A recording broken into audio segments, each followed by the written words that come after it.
है। अभिजीत जी, ये जो आज का प्रोटेस्ट है किस बात को लिए किया जा रहा है और क्या आप लोगों की मांग? देखिए, ये यूपीएससी आयोग, एसएससी आयोग जो लगातार छात्रों के भविष्य के साथ खिलवाड़ कर रहे हैं, तो हम उन आयोगों को जगाने के लिए, उन तक अपनी मांगें पहुंचाने के लिए हमने मार्च निकाला है आज यहाँ पे। हमारा बहुत सीधी सी स्पष्ट मांग है कि इस बार जो यूपीएससी का प्रीलिम्स हुआ है उसमें आउट ऑफ सिलेबस जाके लोगों ने क्वेश्चन पूछे।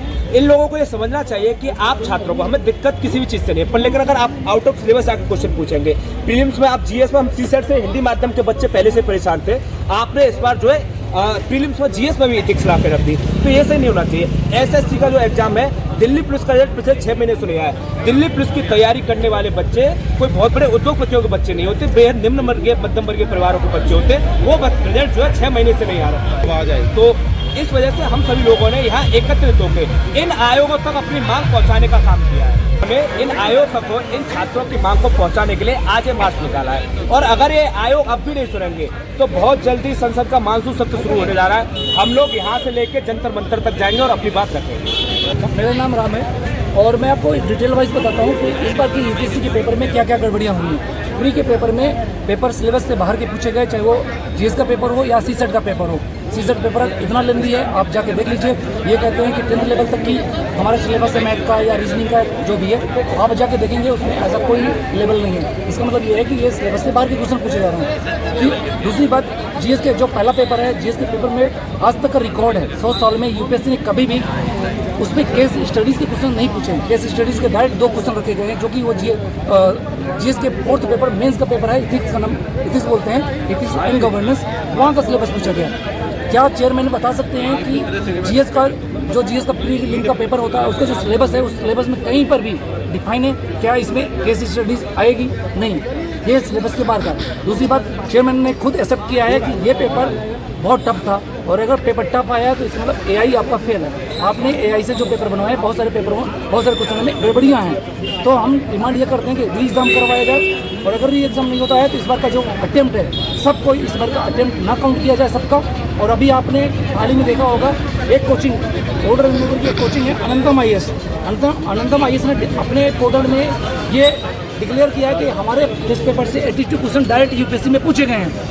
अगर ये वो डिक्लेयर करते हैं और वो एक्सेप्ट करते हैं कि यूपीएससी में 82 क्वेश्चन डायरेक्ट पूछेंगे, जिसका पेपर लीक है, कोई भी इंसान यूपीएससी का पेपर लीक नहीं कर सकता अगर अंदर से कोई उनकी लिंक नहीं है। डायरेक्ट क्वेश्चन सेम नहीं आ सकते। उनके पोर्टल में आप जाके देख लीजिए, वो अभी भी कह रहे हैं कि हमारे टेस्ट सीरीज से 82 क्वेश्चन डायरेक्ट पूछे गए हैं। और ये सभी मीडिया में चल रहा है कि अनंतम आईएएस ने ये डिक्लेरेशन किया। कुछ लोग कह रहे हैं कि वो बाद में अपडेट किया, बाद में अपडेट करें या पहले अपडेट करें। उसका मतलब ये था कि वो डिक्लेयर कर रहे हैं कि उनके पोर्टल से 82 क्वेश्चन डायरेक्ट पूछे गए हैं। ये इसका मतलब ये कि पेपर इस बार का लीक है। यूपीएससी चेयरमैन को होश आना चाहिए, इस बार का री एग्जाम कराओ, पूरा पेपर रद्द करो। जिन बच्चों ने तुक्के मार के इस बार प्री निकल आए वो खत्म करो। जिन बच्चों ने मेहनत किया करते हैं, जो हार्डवर्क करते हैं, उनका हक है उस सीट पे, उस सिलेक्शन सीट पे। अगर आयोग आप लोगों की बात नहीं सुनता है तो आगे किस तरीके से इस प्रोटेस्ट को जारी रखें? अगर आयोग अपना ढीठपन दिखाएगा तो याद रख लीजिए, हमारे लिए जंतर मंतर, रामलीला ग्राउंड कहीं नहीं जाते हैं। और हम आयोग को इस बार बता देंगे कि आयोग अगर जिद करेगा तो उसको उखाड़ने में हमें बहुत टाइम नहीं लगेगा। ठीक है, कॉन्स्टिट्यूशनल बॉडी है, सरकार भी है, सरकार सुनेगी और हटाएगी। चेयरमैन के हाथ में ऐसा कुछ नहीं कि चेयरमैन जो बोलेंगे वही होगा। चेयरमैन है, कोई भगवान थोड़ी है। ये चेयरमैन साहब जो है कोई भगवान के अवतार थोड़ी है, उन पर प्रशासन नहीं हो सकता है। ये लोग हम बता रहे हैं, अगर इस कुर्सी पर बैठकर ये काम नहीं कर सकते तो इसका इस्तीफा देते हैं। इनकी अर्थी थोड़ी है कि इस पे बैठ के तो उतर नहीं सकते। इन्हें इस कुर्सी को खाली कर देना चाहिए, वरना ये छात्र है, जब जब युवा डोला है, हर सियासत डोला है। तो भाई साहब, ये लोग बात सुन लें कि संसद सत्र जल्दी शुरू होने वाला है, उससे पहले हमारी मांगों को मांग लें, वरना हम जंतर मंतर से लेकर संसद के सामने तक रुक जाएंगे। क्या नाम है आपका? मेरा नाम है रूप सिंह योगी। जिस तरीके से रूप सिंह तमाम क्या नाम है आरोप लग रहे हैं आयोग पर, क्या कुछ कहना है आपका? सर बिल्कुल आरोप सही लग रहा है। मैं कह रहा हूँ आरोप और कमजोर लग रहा है और मजबूती से लगाया जाना चाहिए। यूपीएससी कॉन्स्टिट्यूशनल हो रही है, इसमें क्या है, जो भी इसका चेयरमैन बनता है उसको अपने क्लियर की गारंटी होती है, उसको हटाने की मनमानी करते हैं, ध्यान नहीं देते इस पर, और अपनी मर्जी से जो भी करता है, जो कर डिक्टेटरशिप चलाते हैं। कैसे चलाते हैं मैं बताता हूँ।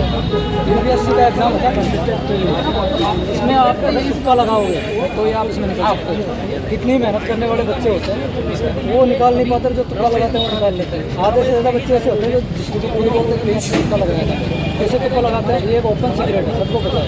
एलिमिनेशन ट्रिक्स काम करती है यूपीएससी। इस बार क्या हुआ है, ज़्यादा एलिमिनेशन ट्रिक्स कर दी, जिसने तुक्के मारे हैं, पहले पढ़ाई उसने 0 करी हो, उसका निकलेगा, और जो पिछली बार पहले 3-4 बार निकाल चुके हैं फिल्म, उनका इस बार विचारों का कुछ नहीं हुआ।